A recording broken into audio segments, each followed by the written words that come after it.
पहले तो आप सबका स्वागत है।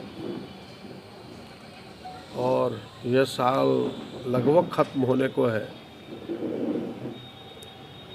खट्टा मीठा अनुभव रहा होगा आप सबको, लेकिन आने वाले वर्ष की मैं आप सबको शुभकामनाएं देता हूं। आज केवल दुमका ही नहीं, पूरा देश, यानी कह सकते पूरे देश में कांग्रेस के सभी जिला मुख्यालयों पर प्रेस के माध्यम से जनता तक अपने पहुंचाने की बात आज कांग्रेस कर रही है। और ख़ास करके इस प्रकरण में जो हाल के दिनों में घटनाएं हुई है, 17 दिसंबर अमित शाह जी जो अपने गृह मंत्री हैं, उनके राज्यसभा में जो बयान आए डॉक्टर भीमराव अंबेडकर के प्रति, कांग्रेस ने उस पर अपनी तीखी प्रतिक्रिया व्यक्त की। आप सबों के सामने सार्वजनिक है। लेकिन मैं कह सकता हूं आज की तारीख में कि जिस प्रकार उन्होंने अंबेडकर अंबेडकर अंबेडकर अंबेडकर कई बार अनादर पूर्वक उनका नाम लेना, इतना नाम यदि भगवान का लेते तो स्वर्ग चले जाते, कांग्रेस का मानना है कि ये उनकी ओछी मानसिकता का परिचायक है। ये बाबा साहब के प्रति उनके अनादर का भाव का प्रकटीकरण है।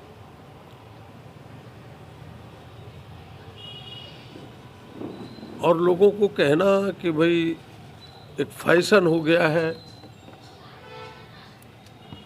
अंबेडकर का नाम लेना।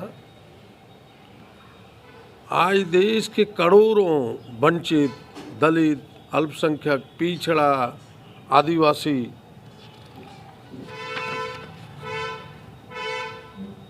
इसलिए बाबा साहब को आदरपूर्वक नाम लेते हैं बाबा साहब का,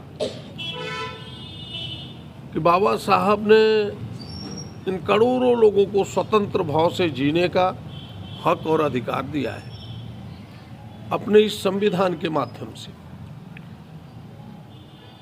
समानता का अधिकार दिया, अपनी बात कहने का स्वतंत्र भाव से अभिव्यक्ति का अधिकार दिया, देश के विकास में समान भागीदारी का अधिकार दिया, सभी धर्म के लोगों को अपने धर्म के प्रति आस्था रख करके स्वतंत्र भाव से सभी धर्म के लोगों को जीने का अधिकार दिया। इसलिए आम जन बड़े आदरपूर्वक उनका नाम डॉक्टर भीमराव अंबेडकर का लेते हैं। एक फैशन नहीं है, यह बात याद रखना चाहिए गृह मंत्री को।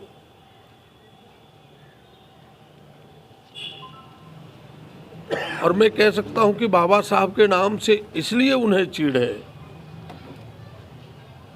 कि बाबा साहब ने जो इस देश को एक बहुमूल्य किताब, जिसे आप कह सकते हैं कि गीता भी है, महाभारत भी है, कुरान भी है, बाइबल भी है, ये सारा चीज़ है, एक जीने का जो अधिकार उन्होंने दिया है इस पवित्र पुस्तक के माध्यम से। और इसमें जो अधिकार दिए हैं, यह संविधान जो उनकी मानसिकता है गृह मंत्री की तानाशाही की, उस मानसिकता पर अंकुश लगाता है। इसलिए उन्हें चिढ़ है इसलिए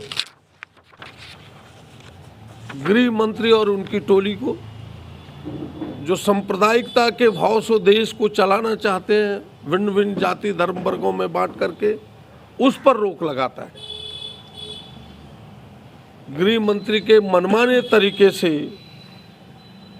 जबरदस्ती अपने विरोध के स्वर को जो वो दबाना चाहते हैं, हमें लगता है कि यह संविधान उनके जबरदस्ती के उस स्वर पर भी लगाम लगाता है। जो विकास की पंक्ति में काफी पीछे खड़ा था वर्षों से, जिन्हें हक न मिला, विकास के रास्ते जो उनके बंद थे, जिस कारण विकास के में वो बराबरी से कदम ताल मिला के चल नहीं पाता था, आज इस संविधान ने उनके विकास के रास्ते खोले हैं। बाबा साहब ने जो रास्ता खोला, इस बात का उनको चिढ़ है।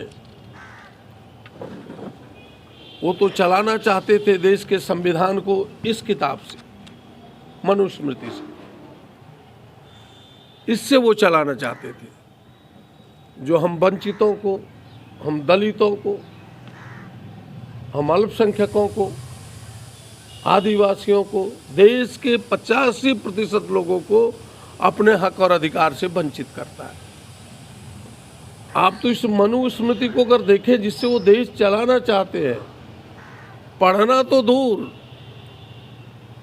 इसके तो चतुर्थ अध्याय के 80 और 81 श्लोक को अगर आप पढ़ेंगे, सामने आपका है 80 और 81 श्लोक में स्पष्ट है कि भाई पढ़ना तो दूर, अगर कोई शिक्षा भी, धर्म की भी शिक्षा किसी शूद्र को देता है, किसी नीच को देता है,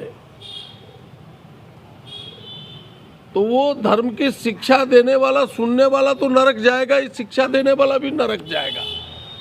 यानी हमें एक एक हक और अधिकार से ये वंचित करने वाला, उससे वो देश को चलाना चाहता था। और बाबा साहब ने जो ये समानता का किताब दिया, हमें हक और अधिकार दिया, इस बात का उन्हें बाबा साहब से चिढ़ है, इसलिए बाबा साहब के प्रति वो अनादर का भाव प्रकट करते हैं। देखा आपने कि भाई इतनी ओछी हरकत करके भी उन्होंने देश के सामने माफी तक नहीं मांगी। 17 दिसंबर से आज आपके 23 दिसंबर हो गए, 7वां दिन है आज। 7 दिनों में उनका इतने विरोध के बावजूद भी देश के सामने बाबा साहब से उन्होंने माफ़ी नहीं मांगी, बाबा साहब के समर्थकों से माफ़ी नहीं मांगी, और इसे सोची समझी साजिश के तहत इस आंदोलन को उन्होंने भटकाने का प्रयास किया, जिसका एक हिस्सा था लोकसभा की वो घटना। अगर आपने कभी लोकसभा का दर्शन किया होगा तो वो जो मकर द्वार है लोकसभा का, वो प्रवेश का सबसे प्रमुख द्वार है सांसदों के लिए, उसी से माननीय सांसद प्रवेश करते हैं। उस प्रवेश द्वार को सत्ता पक्ष के सांसदों के द्वारा रोकना किसी भी मायने में जायज नहीं ठहराया जा सकता। हमारा हक है, अधिकार है, हम प्रतिनिधि हैं देश के, उसी सांसद के लिए हमें भेजा गया है। एक साजिश के तहत, रणनीति के तहत भारतीय जनता पार्टी आला नेताओं के इशारे पर उस दरवाजे पर रोका गया। हमारे आदरणीय राहुल जी को, आदरणीय खड़गे जी को, श्रीमती प्रियंका जी को।